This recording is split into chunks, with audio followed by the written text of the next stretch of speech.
Lead by inspiring, lead by experience, lead by example, lead by. The Leadership Podcast brought to you by Ezeni. My name is Matt Stancombe and I'm your host, bringing you thought-provoking, inspirational chat every month. Hear from leaders, business owners, coaches and subject matter experts from across a variety of industries. So however you consume your podcasts, turn up the volume, relax, and above all, enjoy this month's guest.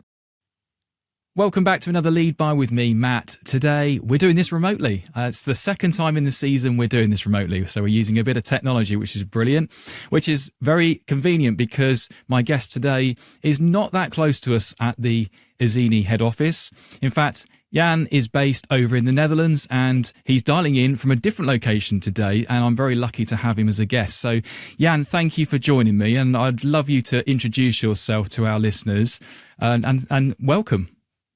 Thank you so much, Matt. It's great to be here, joining you live from Deloitte University EMEA in Paris. I am the Learning Delivery Management Lead for DU EMEA. Have been in this role for almost a year and a half now. Made a recent career switch where within that role, I'm responsible to look after, as we say, world-class and extraordinary learning experiences for roughly 22,000 Deloitte colleagues on an annual basis here in our brand new campus in Paris. Well, thank you so much for giving up some time, because you're obviously incredibly busy doing what you're doing. And I know you said you travelled down to Paris from your normal location up in the Netherlands. So again, thanks very much. It's been many weeks, if not months, in the making, this conversation. So it's great to finally have this chat, albeit it would have been nice to do it in person, but our diaries didn't quite line up. Exactly. But I want to use this time to really get to know you and understand your background in the learning and development, talent development industry, as well as leaning upon your personal experience as a leader, because you've said you head up a big team and you have done that many times in your career. And for our listeners and viewers, that's invaluable experience that we'd love to share. And you obviously have represented some really big global players. So coming back to what you were just saying, you're now at Deloitte. You've been with them for some time, and you've spent some time in other big organizations. But let's start at the very beginning, because you've had, from what I know, over 26 years of L&D, talent development experience, something like that. So a healthy amount of time in this sort of space. Yes. What drew you to L&D? Why this sort of segment, and why this industry where you're helping others and coaching others? Yeah. Well, I think with that already you hit the nail on the head, Matt. It is an interesting story, however. Back in the days, about 30 odd years ago, after having graduated from hospitality management, went into operations as so many do. And I started my path in food and beverage, and thought that one day I'd end up, as a hotel general manager, district director, regional director, if I was, really dreaming big. Until actually one of my managers, he was the executive assistant manager, came to me and I said, I think you should consider doing something else, because he saw an element in me of, wanting to take others on a journey, train them, develop them, sort of pay it forward, if you will. And yes, that had always been there, but it just didn't cross my mind as a potential career path. So I was at the time working for Marriott International, and they had lots of internal certification programs to start to dabble in the world of learning and development. So I went on those with the help of my manager, and that really hit home so hard for me that it was like, why did I never consider this or see this? And that took me on this path. That started 25, 26 years ago. And honestly, I haven't looked back a day since. Have grown, of course, done a lot of, self-study and learned all about content, design, etc. Mm-hmm. But yeah, it's just been a phenomenal ride. And I can't believe it's been that long. So, yeah. That's incredible. And obviously no looking back. So you've had, over a quarter of a century doing that expertise, delivering that expertise and knowledge and coaching. But I, again, looked at your past, and you spent a little bit of time in the Dutch army, I believe. Is that true? Yeah, I was one of the very last. We had mandatory military service. Yeah. I still remember the day I had to go. Wasn't looking forward to it, but actually looking back at that one, was one of the best 9 months of my life. Hmm. And yeah, I because of my hospitality studies became in charge of one of these mobile kitchens that goes out to the field. Yeah. So Stars and Stripes didn't make a difference to me because they all depended on me and my crew to Yeah. make their lives, more comfortable and interesting. So it was a blast. Yeah, yeah. So you've been really connected to people your entire career, Yes. and everything has been about looking after people, giving them the best opportunities. Yes. So let's just go into a bit more detail, and obviously in the spirit of what this podcast is about, it's leading by example, lead by, and really what I'd love to understand is taking all of your experience and what that means to you, how you then deliver that in the Deloitte world or your past experiences. So let's just talk about the university for a second, which is, by the way, phenomenal and a huge achievement. Why has Deloitte chosen to have this dedicated university structure, and how have you had a huge influence on that? Yeah. Years ago already, our first university came to life through the vision of our CEO. We still refer to it as the Leadership Center. It sits in Westlake, just out of Dallas in Texas. So that started many, many years ago, and that really became sort of like the blueprint of more Deloitte universities opening worldwide.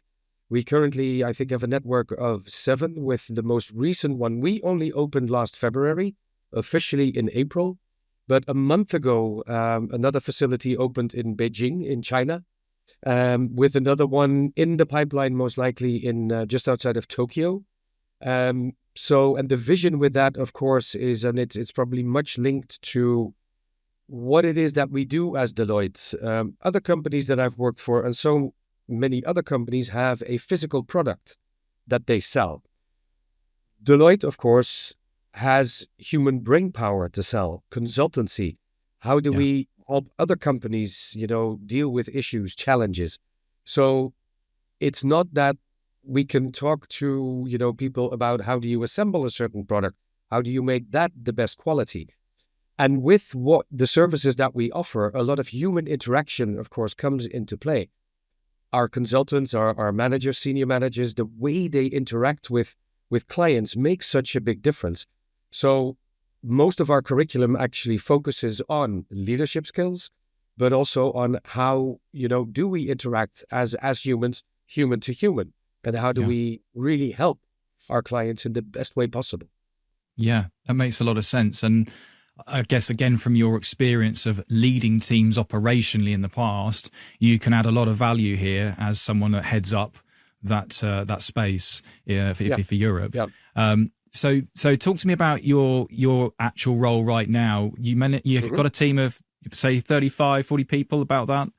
Yeah, roughly. I think we're currently at, the whole DU EMEA team consists of about 100 people. And of course, we're sort of like a mini organization within the big firm that is Deloitte. We have our own finance, HR, you name it, so dressed up like that. Where it then comes down to, ultimately, for the participant experience, of course, we have our own faculty lead. We have a content lead, and then they hand over the people that run the programs and the content to my team, which is the delivery management team. And if you will, we become the guardians of quality, but also of what the program is intended to do. So my team indeed built up of roughly 35 individuals that sit all over Europe, Middle East, and Africa. They travel into the facility when they are responsible for a certain delivery. And my team here on site is on-site coordinators that really help, making sure everything's on the up and up. We have a set of junior delivery managers that really look after all the logistics up front. And then on site, you always find what we call a delivery manager, who's really the on-site liaison. And basically what we do, Matt, is from the moment people register, because we also pick them up in 6 locations in the Paris area, from that moment on until we drop them off, and everything that sits in between, falls under, well, my team. So it's really about the delegate experience, if you will. Yeah, sure. And what types of topics are, broadly speaking, what types of topics are you covering within leadership and talent development? Yeah. Well, what's important to mention is that we're a leader-led, we run a leader-led curriculum. So most of our facilitators are internal people that, again, pay it forward. We organized our curriculum per job grade. So we start at consultant, senior consultant, manager, senior manager, director, and then partner. You always have to be one grade up to be able to facilitate for, the grade before. But we also use a lot of external faculty. It's good for us to have best practices from people that, facilitate in other companies, gives us a run for our money sometimes. And the main topics, like I said, it's always about leadership.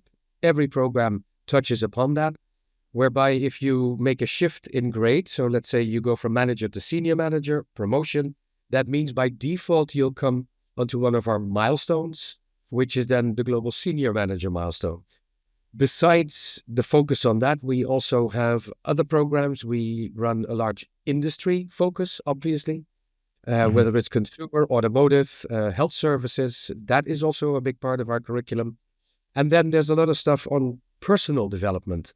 We focus a lot on empathy, stakeholder management, obviously, because back to what I said, that's a lot of the business that we run. But everything we do is really based on you reflect on where you are now, networking, learning from others. So peer-to-peer learning is one of the bigger elements of what we do.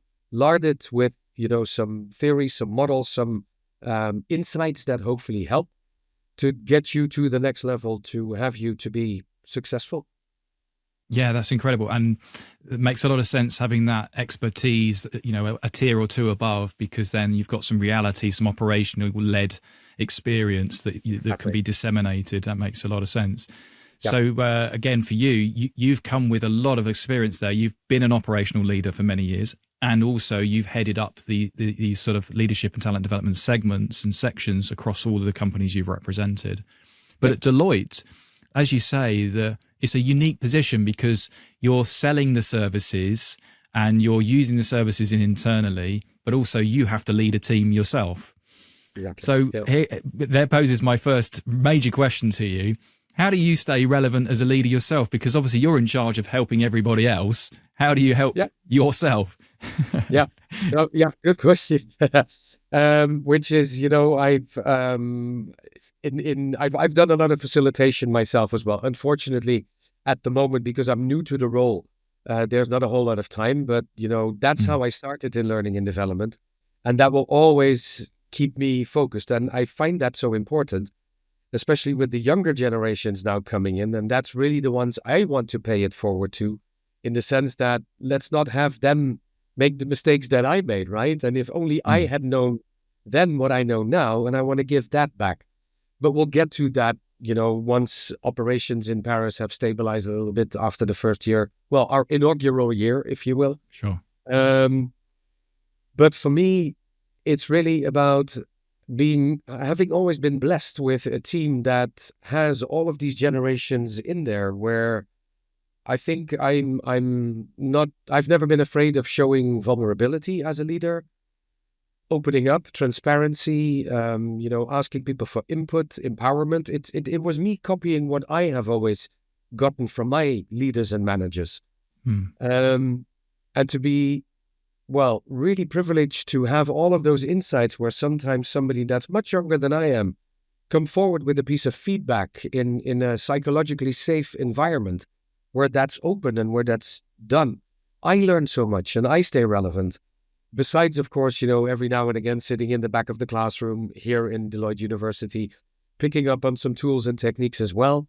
But besides that, I do spend a lot of time in reading, attending, webinars, picking out some golden nuggets on LinkedIn, with titles of articles that really grab my attention. So it's a bit of a diverse mix in that sense.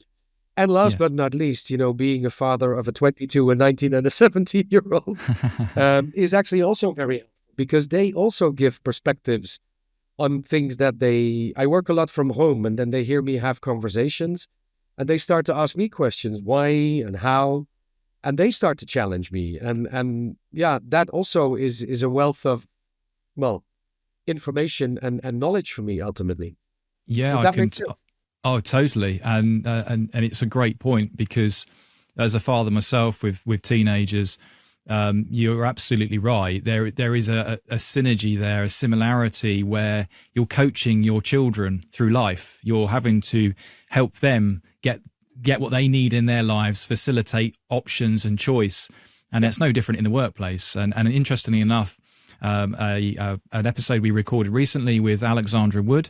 She's a UK based bespoke luxury tailor, men's tailor, and she was talking about that with her about her team, saying, "Well, I don't run my house like a boot camp, so why would I run my business like one? I treat people as adults." And she went on to say that it's really important to have that respect and help coach.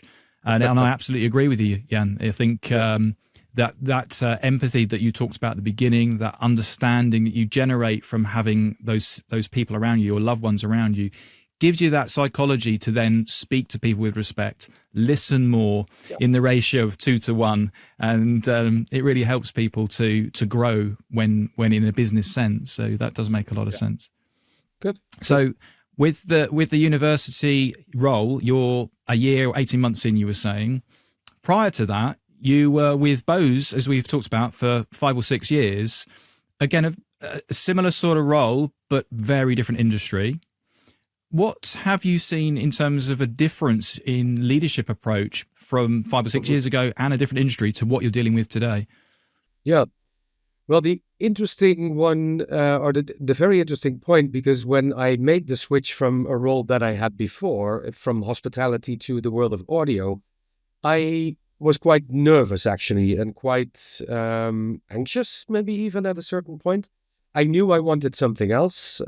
This also entailed a move from abroad back to home, back to Holland. But nonetheless, I wasn't too sure about myself. In the sense, I was expecting a whole different realm of things to come towards me, surprisingly enough. It was also, very much about leadership, development, coaching, mentoring. To actually be surprised that the principles and the things that we were facing, and now again what I see, is actually pretty much alike. The only thing I sort of see different now is a bit of a cultural difference, in the sense of Bose is an American based company where that was the largest part of the operation. It gave me the opportunity to travel to Boston a lot, where the corporate head office sat, which was very enriching for me. But I did see different approaches, different ways, different styles of how leadership was sort of translated and executed, as opposed to maybe a more Western Europe, very direct style. Yeah. But also I had a peer in Asia Pacific that was doing my role. And then later when she left, I temporarily took over that one to again be confronted with Asian styles of leadership. And I know I'm very much generalizing now, because even within Europe, even within Asia, you see differences. But if I really put them on a higher level, the Americas, Europe, and then to Middle East and Asia, many differences that ultimately we want the same, we do the same. It's just the approach to it was so different. So when in Bose, I was tasked to roll out a worldwide, so a global leadership program, that was an insane learning experience for me. How do you draw something into one program, which was meant to be in person, and because of COVID had to be turned into a virtual one?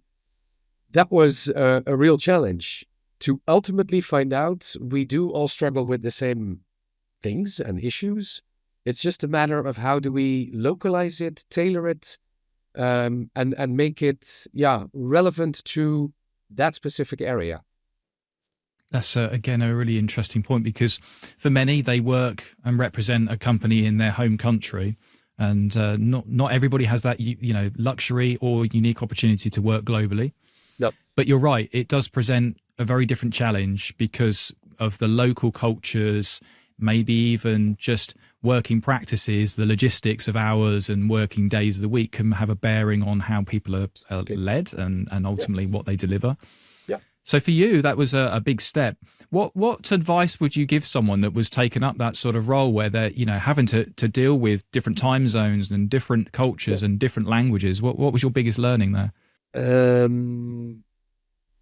To honor and embrace diversity, I think. And we talk about diversity, of course, more and more. I mean, when I think we're of a similar age, well, very close to one another, that wasn't so much a discussion, right? And I mean, I was born in 1971. Part of that generation that, you were told to do because for you, we can get 5 others. I mean, there was such an abundance of people out there on the market. That is no longer the case, right? Generations have changed in that sense. Diversity wasn't on the agenda. We pretty much did as we were told. Performance management, it existed, but not in the sense as it is today. And there you see those cultural habits and ways of doing things. Hierarchy is extremely important in some cultures that I've been working with. It's about respect. It's about not wanting to change because you come from a certain part in the world and you were grown up and these are your beliefs and your values. So ultimately how we ended up with this global learning program, and then I think that's the only right recipe, is to convey the messages of what is it that we expect of any manager/leader within this company, no matter where you sit in the world, tied to corporate values, ways of doing things, ethics, to then actually ask them the question, so how will you translate this back home? And then hopefully, the peer-to-peer network also kicks in. Local HR comes forward and says, well, this is what we're allowed to. Labor law, of course, comes into play so that they find their way. We know what's expected, on the highest level. Now, how do we take that and make that work for us in our specific country, area, region, how you look at it? Besides that, if you want to roll like that, I mean, at a certain point, when I for a while took over APAC as well, you can imagine the insane hours. I mean, I was up at 2 a.m. in the morning because that's when Singapore came online. Then I did my European bit, and then, my American colleagues woke up. Am I saying that that's the right thing to do? No, but I have gained so much from that because in a time frame of 12, 16 hours, I took a trip around the world. And that for me, although, one could say tiring, it gave me so much energy. It's not sustainable, let's face it. But to be allowed to do that and to get that, richness around you and be presented to you has really helped shape me in so many ways. But get ready for it if that's truly what you want. Yeah, well, it sounds like you've almost been through your own intensified learning experience by doing that. But I think most of us, who've held leadership positions, and particularly international ones, would say that if you don't put yourself out there and you don't take risks, then you can't progress. And it's a self-limiting factor. So I think that is one of those life's rich tapestries, really, where you've been afforded those opportunities, which will give you great insight and ultimately have a bearing on the people you personally lead today. Because now, when you're talking about your clients' needs and your internal needs, you can speak from that experience again, which I think is so important in today's world, because people are looking for that anchor. They're looking for credibility and experience rather than just textbook learning. So with the university delivering so much and you're bringing people to the facility, that's very different from the Bose days, I'm guessing. And obviously going through COVID, obviously had that influence, as you were saying. One of the things, obviously, Deloitte spend a lot of time supporting now is new tech for client services and products. So AI must have a huge bearing on what you're delivering and ultimately you personally for your leadership style. What are you experiencing at the moment on a day-to-day basis in that space in terms of AI? Yeah, a lot of requests, Matt, because of course we serve what is it, 27 geographies Mm, as our firms, where we bring everybody together in Paris. Our curriculum has not yet been AI proofed, if you will, but our content lead, together with his curriculum managers, is really looking at this also because our geos, our clients, are asking, what is the EU EMEA doing to bring AI into the programs? mm, It's uncharted territory at the moment, not for Deloitte by no means, but for us within our curriculum, because we also need to, have discussions with some governing bodies that we have. We have a learning committee, a talent committee, we have a board that we report to. How do we want to bring it in? Where do we start? Where do we stop? Um, mm. the options are almost unlimited, right? If you start to look at it, I've started to dabble in AI. We have our own. I'm associated to the Dutch firm. I've started to use it, and it's really making my life so much easier, quicker, simpler. The big reports that I get in summarized in a matter of seconds. Yes. Um, I do see a danger as well in the sense of, at least for me, and that might be a personal point of view. For me, the leadership aspect will always be human to human, and it's a personal thing. Mm, Can it help me? I'm right now in the cycle of the mid-year reviews. We run our fiscal years from June until May, so we're right about at the half point of the year. Um, I do use it once I write up my notes. I ask it to firm it up a little bit and make it but keep the personalization. I've yeah. noticed that if you don't do a check, some of the real key elements that are the words of, well, warmth, care, Mm, authenticity that mm. I had put in have disappeared. That's Um, interesting. and Yeah, you so, tend to lose tone, don't you? Use tone of voice is lost in the exactly, robotics of AI. So exactly. Yeah, you're right. I think that can be a common mistake in time saving methods of using AI. yeah, It's yeah, interesting because we obviously have a bit of experience in this as well with our sibling brand Ignition. yeah, And with that, we are using AI with our clients. They use it in their products and services. And I think it is a game changer where so quickly and so radically people can almost redefine their roles because they're simplifying what they do. You know, the reporting and the general process led stuff. But you're absolutely right, and I would 100% agree with you. The risk is that you can lose the human factor in being a strategic leader if you lean on that type of technology too much. So I think it's an interesting space right now where the smart leader, today's modern day leader, would use tech like that to free up more time. Because one exactly. thing we all know and experience is we're typically time poor as more senior leaders. And if we can free up that bit of time to have a human conversation with someone in our teams or the business, that's Yeah, only going to do the business wonders. So exactly. for you, I guess leading a big team and huge responsibility, the future's pretty bright, isn't it? With the company that uses tech like that, you must be able to leverage that to give yourself time back with your people. Absolutely. Yeah. And that is why I use it ultimately. I've always, when people started to ask me, because in Bose, for instance, I also was a facilitator for Mm, the leadership program that I had co-designed with an external company. Very often we got the question, so, Jan, how much time from my 100% do I spend on people? And, mm, that's a question I can't answer.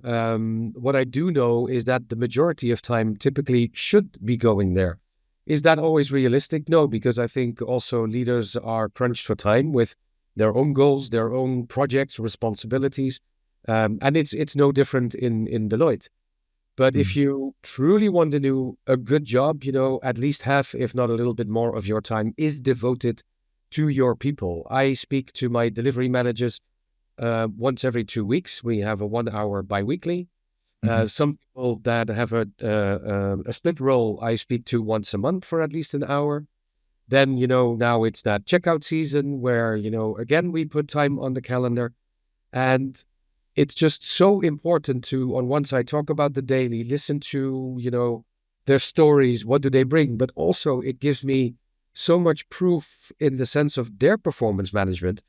My team is remote. They do their job in Paris. I'm not always here. So I do feed off feedback from other people. I do feed off the feedback that they give me. And I can do a lot of performance review simply by them, well, let's say, reporting back to me on issues they've encountered.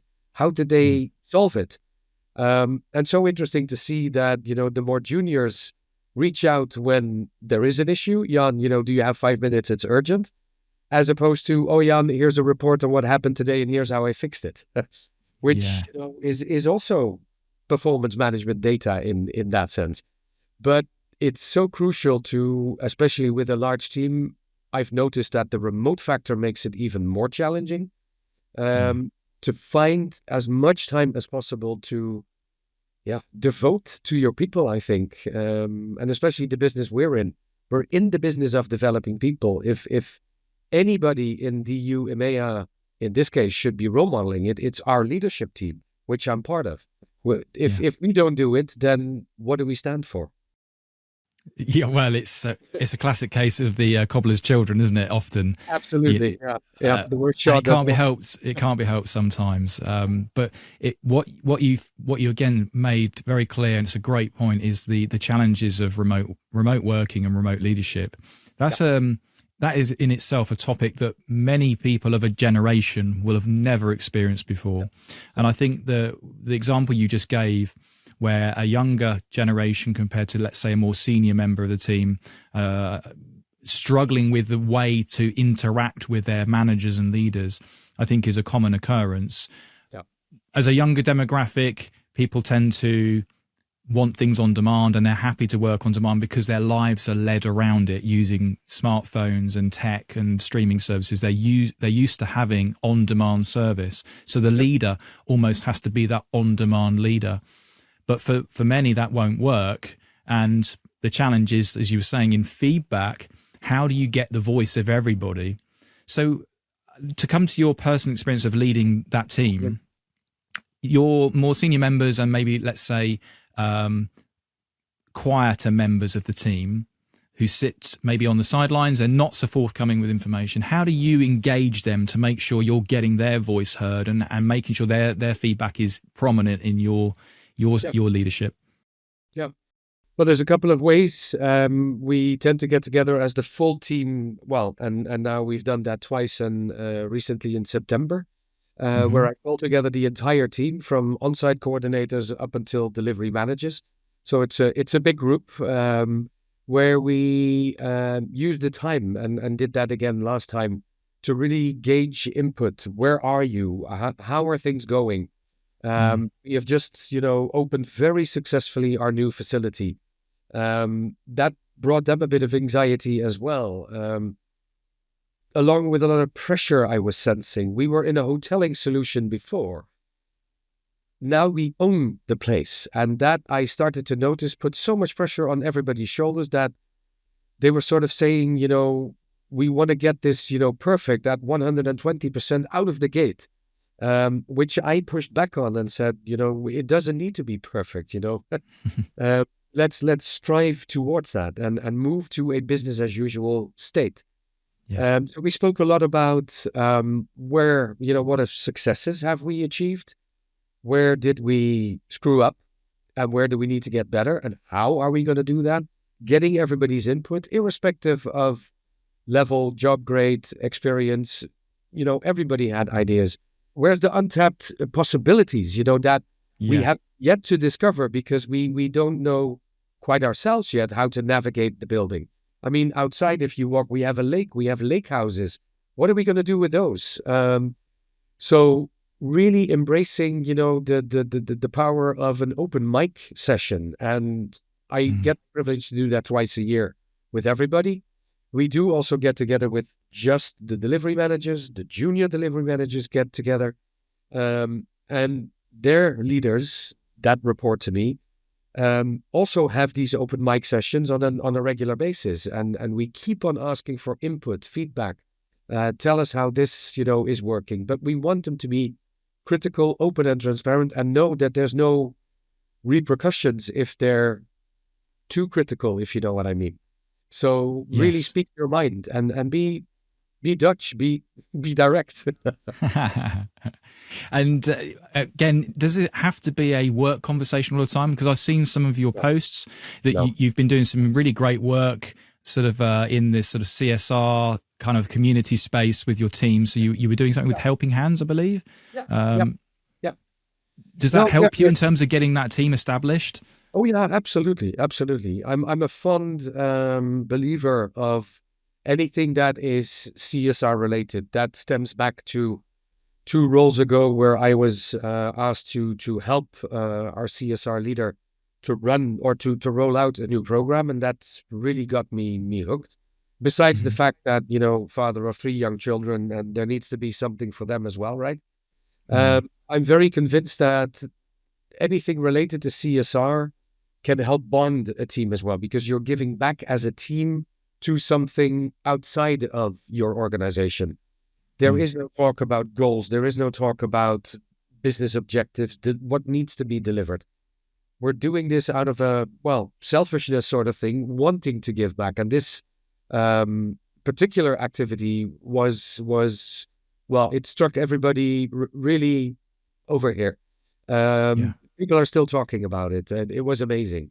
So no, and also, I have 2 people within my team that lead, the other, so the junior delivery managers and the on-sites, and we talk a lot about how do we keep it personal.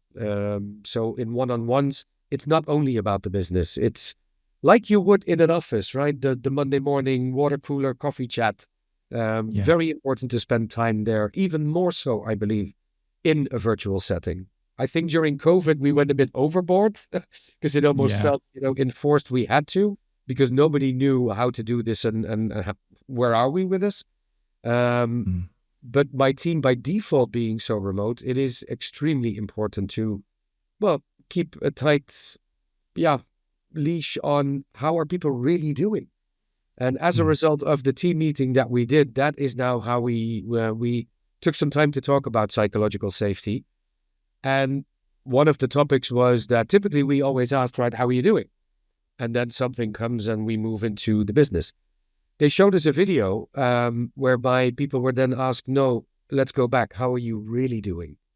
And how that can change the narrative just by adding the word really, how that authenticity and how people actually turn back and say, well, actually, I'm not so great today. And that's fine too. And if that for that time takes over that entire conversation and we don't get to talk about the business, do you know what, Matt? That's absolutely fine. And I think that's where we need to then be spending our time, because that's a strong Yeah. signal. I always say to my team, and that goes for the 3 last companies I've worked, we're not in the business of saving lives. It can wait, and the Mm. well-being of the team and how they're doing, I think, is paramount, irrespective of generations. And if people sit by the sideline, and it's time, that time needs to be spent. Yeah, I absolutely agree with that sentiment, and it's such a great point. It's something that a lot of businesses fail to recognise, is that they're only as good as the people they have, and if they work them to the bone, they wear them out, ultimately they'll go somewhere else, or they suffer the consequences of poor health in every possible way.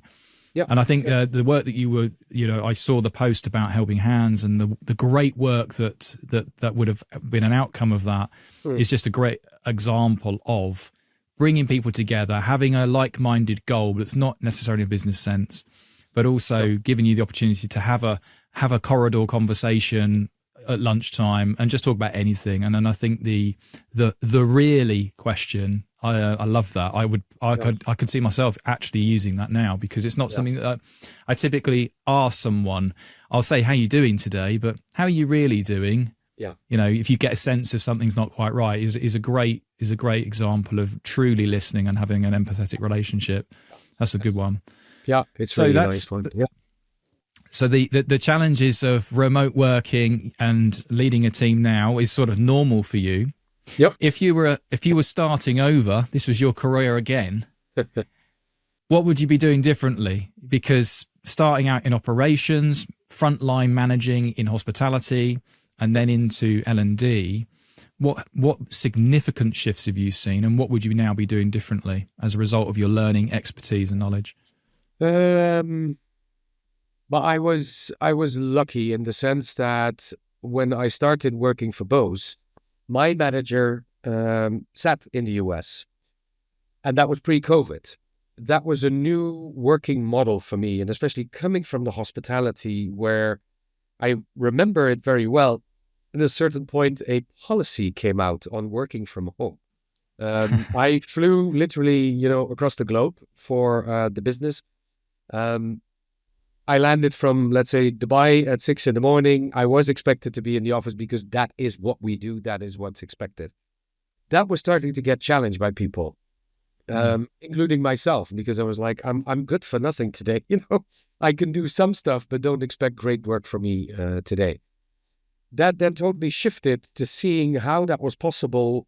It had to be because literally within Bose, a manager would sit in Amsterdam and lead a team in APAC or in America and in all sorts of formats. So I was lucky when COVID hit that I had seen that this could work. My manager at the time was such a natural at it, and made the team so cohesive between Singapore, Amsterdam, and Boston.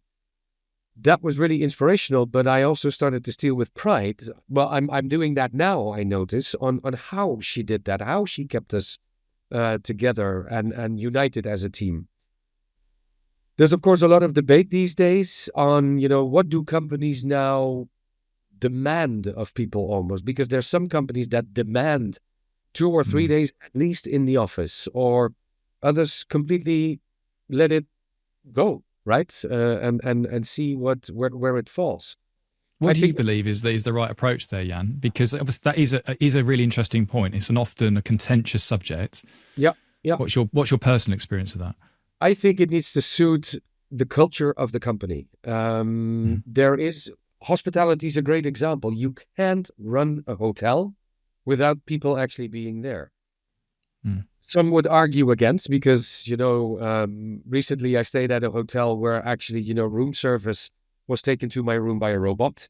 But did I like that? No, I'm old school. I like that human interaction. I'm sure there's people and going forward, that might be the experience actually. And you already see these types of hotels. That would suit them. But I think, business travelers that, are away so often, they still would thrive on a bit of human interaction and want that service element. And that comes through people. Back Mm. to what we were saying about AI, right? The technology cannot make it that personal. Mm. Whereby in other cases, like for instance, Deloitte, we see a lot of remote working. We don't even have assigned seats anymore. You walk into the Amsterdam office, which is called the Edge, and on a busy day, it happens that people need to turn around because there's simply not a chair in the house left. We're letting it go. Well, it depends a little bit on which business. A manager, a leader would, make deals with their teams and say, hey, we get together twice a week or, on these days and these days. But for the rest, they let it go. They're with clients, out with clients a lot. And what I've noticed also in Bose and with friends, peers, old colleagues I talk with, if companies let it go, it actually becomes a big success. People come more often than when they're mandated to be there. Is a trend I'm watching and observing, Mm. rather than saying, you have to be 4 or 5 days. And it made me laugh so much because that was back to that policy that, my then vice president of HR, introduced with greatness into the whole team at corporate office. But the deal was that at the end of the day, you need to prove to your boss that whatever was agreed had been accomplished. And I was Mm. like, man, I just spent the last 2 weeks in South Africa, in Dubai, and in Moscow. Nothing was asked. And then when I work a day from home, I need to produce, a list of output. Yes. But this was early days. So to see, and that's what, 12 years ago, maybe not even, to see how that has shifted and evolved, yeah, is amazing. And I'm so glad to see it, definitely. Yeah.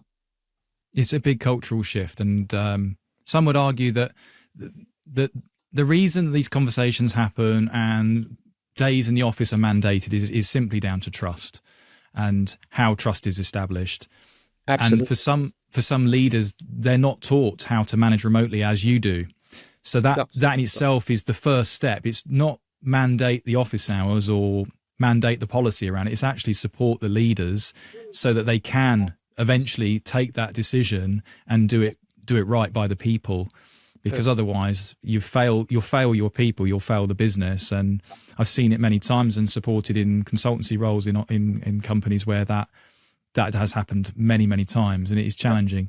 And on an individual level, as the leader, that can be quite damaging yourself, because not everybody goes out with the intention to upset their people or cause issues. They want to do the best they possibly can, but they don't realize that the damage they're doing by not being connected and not asking the right questions. So what you do, what I do, is so important in leaders' personal development, because it unlocks the potential to then evolve the way that businesses operate, as we're now seeing. Exactly. Where I do think it will become easier, actually, and that's where I envy the next generation of managers coming in. That's how they started to work. So I'm not saying they don't know any better, but that was, the canvas that they worked from. So for them, when they become a manager, to allow this and the trust and the empowerment, I think is going to be a much more natural flow than for probably my generation and the ones that are older than us. We never had that. I recently had my in-laws over at my place, and I work from my home office. And at the end of the day, my father-in-law says, "So what do you do, and how can you be a manager of 35 people from behind that little PC?" He just could not conceive the whole concept of it. He's 84, totally get it. So I think we had to learn sort of like the hard way by doing, and it was, put upon us. What's coming now, they'll run with ease with this, I think, which is great. And we can then learn again from them. I think that you raised that earlier, and it's such a great point. It is reciprocal, and today's leaders do feed the generation that are moving through their career towards the end of their career. So it is a self-fulfilling thing. Yeah. But interesting point in itself. One of my thoughts coming into this podcast with you is, how do you at Deloitte and your team, how do you gain the necessary insight for 2-3 years' time? Because today we face technical challenges, AI and all these things, and leading people and becoming a people leader. So then how do you, as the person that sets those strategies, then forecast what might happen in 2 or 3 years' time? Because obviously it's a very volatile world. Absolutely. And it's a question I don't have the answer to, I think, because so much is happening at the same time. AI, we mentioned, indeed, the workforce is changing, how they want to work, what they want to work, the speed in which they want to build a career, whilst on the other side, I've got people getting close to retirement. My approach until now has been to, have that open dialogue and make it individual to see what is it that you need, where do you see yourself go in 2 to 3 years, and let go a little bit. And this might sound strange, because what we do here at Deloitte University is mass development. When we do one of these milestones, as I just mentioned before, we welcome 230 recently promoted managers during 3 days on the same program. But what I'm advocating for is, a personal development path. However, this is back to what I said, earlier on. This is what we expect of you as a manager. Now go and interpret and make that work for you, right, with your team. I do believe that 10, 12, 15 years ago, maybe, it was coming back to the word mandated. It was very much about technical skills and about, that sort of horizontal development. Whilst, with vertical development, it's much more about the person itself, and that needs to be honored, and really looking at individual needs, but also daring to let go and say, hey, transferable skills, I think, is what we're looking at more now than technical skills. And that may mean that somebody you've just invested in is going to leave. And that's okay. Because I'm convinced that if you've done right by them and have, developed them, they'll boomerang back one day. And Yes. they bring back even more knowledge, experience, insights that can challenge you as an organization. We do have the luxury, of course, being a big consultancy firm, and we do have service lines that, look at this. So we are privy to a lot of information that talks about, the generational workforce is coming up ahead. What should we be mindful of? No. So that's good to work in a consultancy firm that watches these trends. But they are so fast and furious that it's almost, I find, as a leader, exhausting to keep up with. You have to, but it's impossible to digest it all. So I pick cherries and elements that I know work for my team. I try them, and if I fail, well, then I've tried, and then it didn't work, and then we try something else. So trial and error, which I think is back to my hospitality days, learning by doing, learning on the job, for me is still the way I learn, and I think most people ultimately end up learning. Yeah. Again, another fantastic point, and very much a key deliverable for many organizations is the 70-20-10 learning methodologies now. Getting that on the job experience and coaching seems to be a common format for companies, because they realize that not all class-led content works for everybody.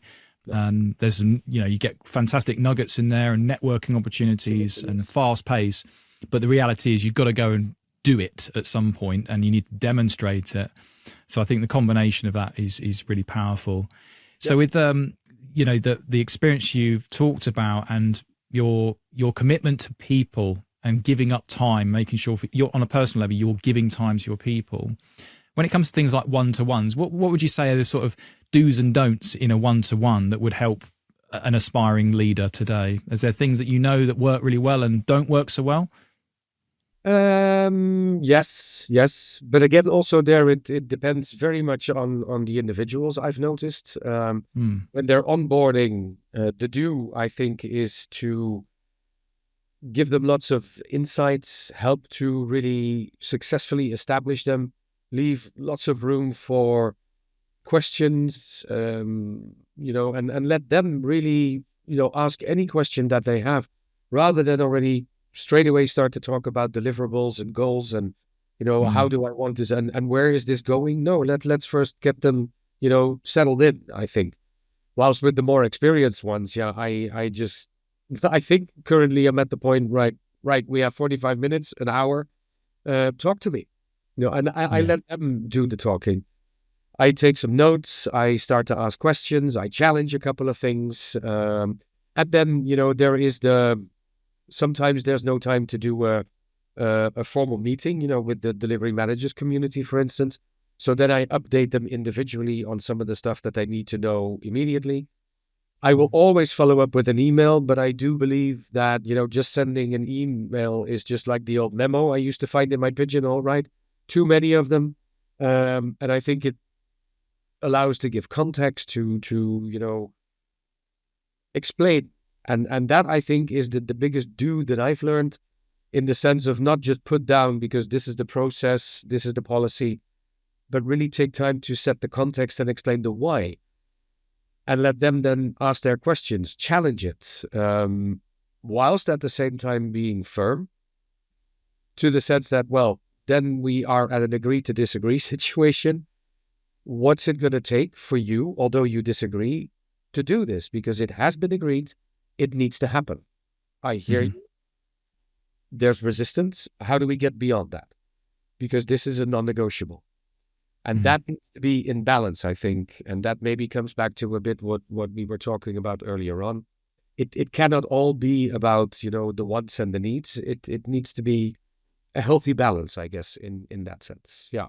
Yeah, there's a definite partnership there. And I think the more work you do to establish the rapport and the relationship in those other exercises that you do, then the easier those conversations become because it comes from a place of authenticity and credibility when you're the leader. You know, you're asking something that has true meaning, not just because you've been told by your boss to make sure that your people need to do it. You know, we've often seen that transcend.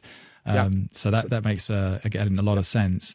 So the one-to-ones are again really important point for people in development. We've discussed this in previous episodes with our other guests, and the relationship building. We've talked about remote learning and the challenges of how to manage people at distance, but I want to come back to some final points before we finish talking, because they're really important.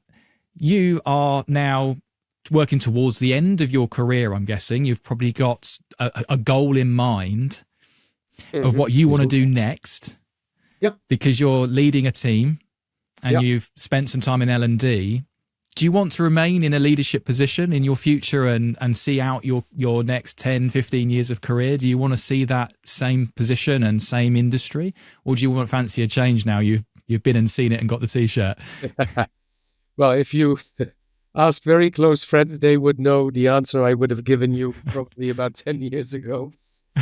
I was always, when I was running around as a young banqueting waiter in 5-star hotels in Amsterdam, I was always amazed by the concierges. You know, seeing the tips move into those pockets, right? And I always said, the easiest job that somebody can have, and I know now that that's not the case. But I always said, I want to finish off, you know, as a concierge in a 5-star hotel. That has changed. I think ambition has changed since the last couple of years as well. I do want to remain in learning and development, whether that is in a leadership role, because of course I only took this one up about 1.5 years ago. This one will continue for quite some time. There is talk of the next step for me and to prepare me, which is something we should role model, absolutely. So I will soon enter into that path within Deloitte University, actually. Slowly but surely, because there's enough still to be achieved. So it's either going to be that, Matt, because, you know, I want to work with people. I had 1 or 2 jobs where I had no people responsibility. I enjoyed the time, you know, being an individual contributor, heads down and do my stuff. I don't think I've ever been more efficient in my life than that. But was I feeling satisfied? No, it was draining me. I had no energy at the end of the day. And since I've got the people leadership role back, it's, you know, energy is the cup overflowing.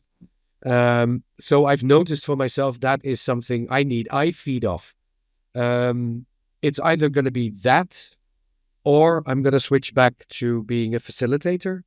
On the topic of leadership, most likely for, well, what we would call junior consultants and managers. Really, work with them and, you know, pay that forward. Maybe a combination of the two, but how to do that, haven't quite worked that one out yet. There's a lot of time for you to figure that out still. Absolutely. You're still plenty young enough, and you've got plenty of experience yet to gain. Definitely. But it's always interesting to see. Going up, in at least in the Netherlands, retirement age goes up, you know, by at least half a year. So no, I've got some good years to go still. Yes, it's always interesting because, you know, for some people, leadership is not necessarily what they want to do. You know, they take a role because they're good at a position, a technical position, and they get advanced or promoted and soon find out that actually managing people is not for them. And some people just say, actually, I've done that part of my life and I want to go back to doing something more technical. So it's always interesting to understand what people's motivations are. Yeah. So we've mentioned throughout our conversation managers and leaders quite a lot. And this often comes up where the waters can get a little bit muddy around what a manager is and what a leader is. Yeah. I'm interested to maybe get a definition from you. What do you believe is a manager, and then what a leader is? Yeah. I've always gone by, well, the same definition for the last, I think 20 years. You know, for me, a manager does things and instructs people to do things. A leader has followers that want to do the things that ultimately need to be done, and typically do more and make you, well, challenge you so actually more can be achieved. So it's really about followership, I think, in the good way, in the sense of I trust my leader. I I want to learn through him, her, them, and grow as a person like that. And I think, you can't be just a manager or just a leader, because there's also elements in my role. I manage my budget. I can't lead it, I have to manage it, because if I don't, my manager comes to me, or my leader.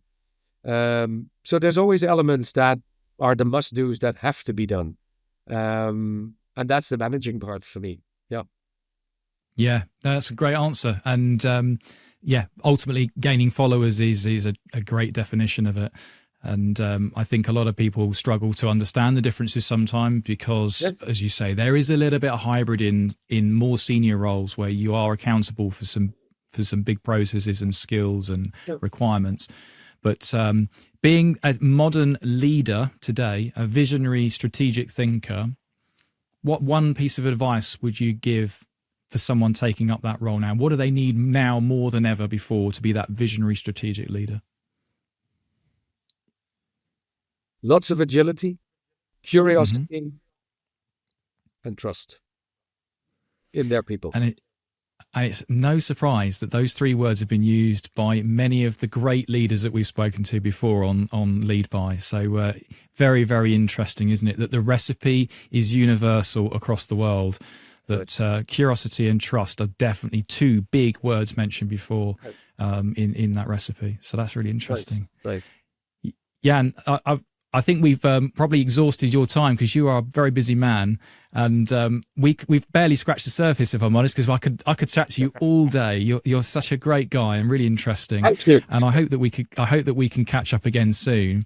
But it's been fabulous talking with you. There's been some great moments of reflection, and I really appreciate the fact that you've been able to give some insight in your personal experience as well as what Deloitte are doing in your past roles. So that's really great for our listeners. So thank you again for that. My pleasure. I hope we can speak again soon. For everybody listening and watching, thank you for tuning into Lead By. It's been great to have you with us. Like and subscribe and follow us on all our platforms as always, and we'll join you very soon for another episode. Speak soon.